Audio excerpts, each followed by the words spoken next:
Alright, so everything should be good to go.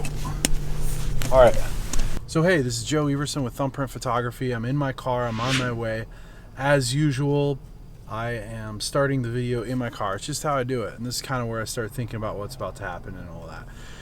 Recently, ooh, that guy's moving. So today I'm headed over to Greg Cotton's place. You've seen him in a couple of the films. I kind of feel like if you're really a photographer, you should probably have developed your own film at least once, right? And I've never done it. So I shot some film, some black and white film, keeping it simple, and I want to get that developed. So this will be my first time.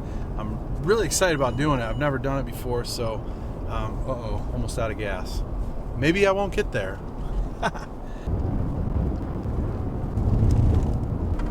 There she is, downtown Greenville.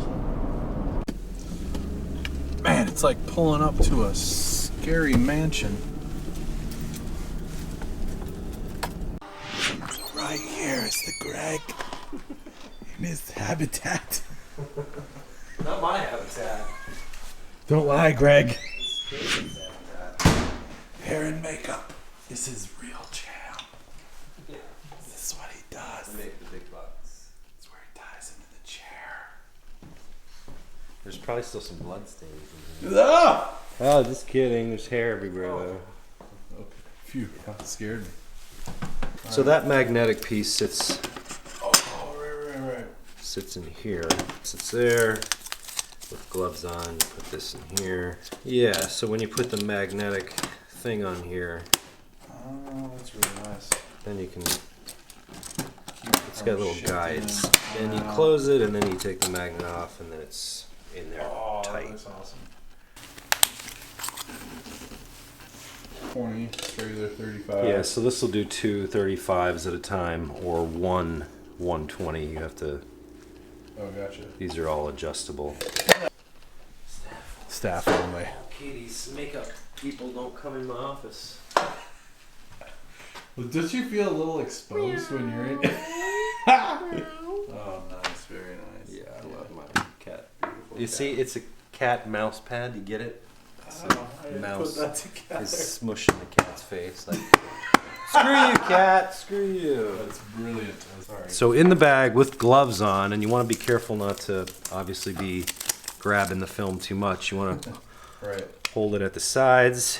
You have to get it through these two little skids and push it up till it clicks into these little knobs that hold the sprocket holes or whatever you call them.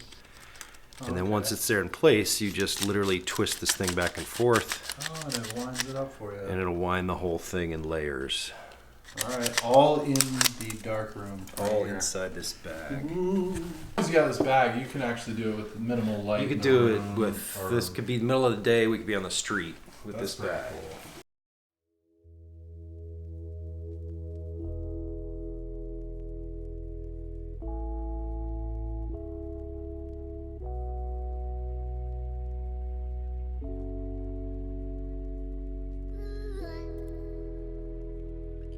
Alright, I think I might have gotten it. Oh, Greg. So Nailed it.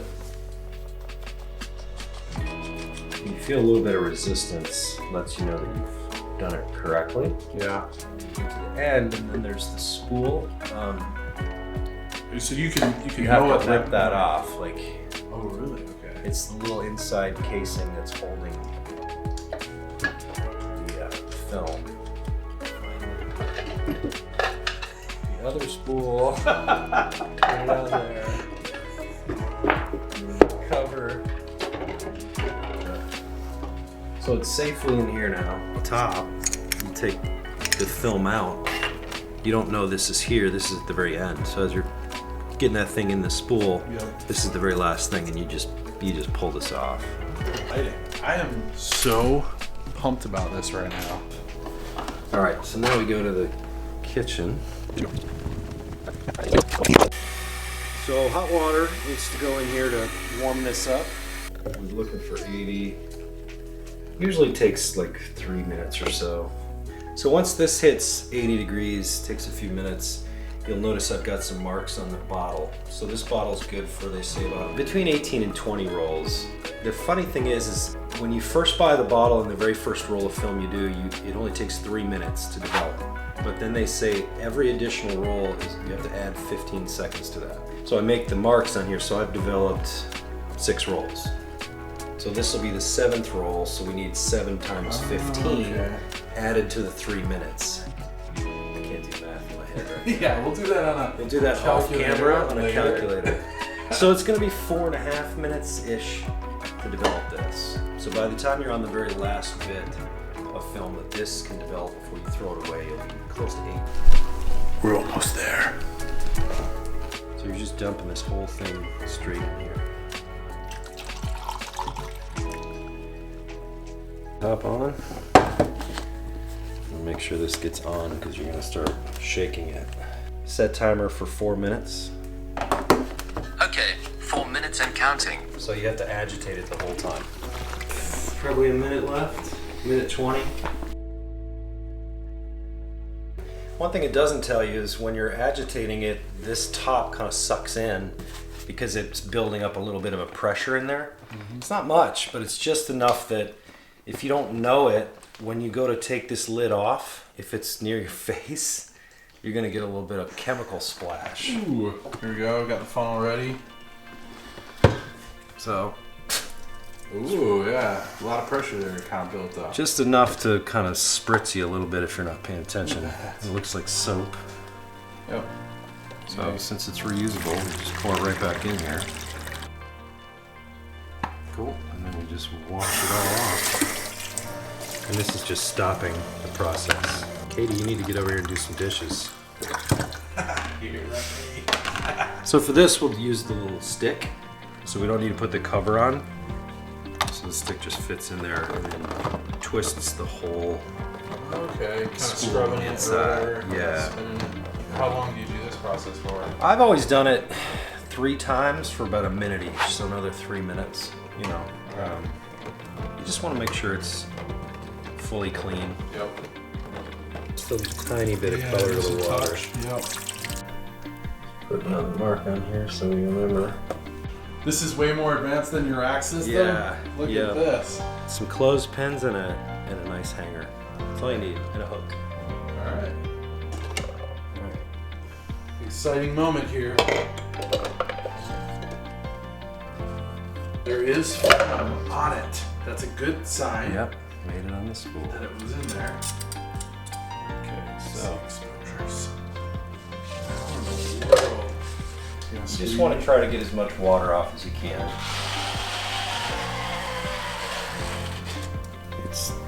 It'll take an hour or so to dry. Here, and then you want one on the bottom. Just add a little weight to it so it dries straight. Right. And it won't curl. Curl up on it. So they're there. It worked. So I think we'll just Find a spot in there. Okay.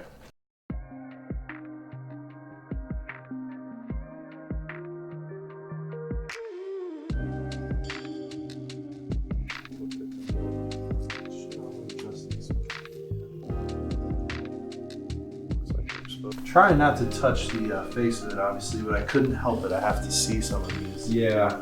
That is so cool. Oh, I'm looking forward to those. Look at that. Nice. Yeah, they seem pretty well exposed. All right. Thank you, Greg. I really appreciate it. I called this like my first exposing my film, like myself kind of video. Except But- I did everything. Yeah, you pretty much did it all. But that's okay. You taught me. I'll make you do it next time. Yep. Thank you. Really cool. Of course, there's a bloody train. All I want to do is get these scanned. So my scanner is able to do 12 exposures at once with that template clip that you're looking at. And so that's plenty to do, but it actually still took quite some time to get them scanned in. I would highly recommend utilizing a DSLR and shooting them that way, and I think it would be a much better process all around. But I didn't have the setup, so I went ahead and did this Epson scan. It did automatically recognize that I had some black and white negatives, and it turned them to positive, and all that worked for me. And so I came up with these. Here's some of my favorites. Seeing these is so satisfying. It's hard to explain unless you actually do it, and I definitely recommend any photographer to do it, to take the time to do the first exposure all the way to the developing and then scanning, and here I am telling my story with these photos. I think it's a beautiful process, and you definitely should try it.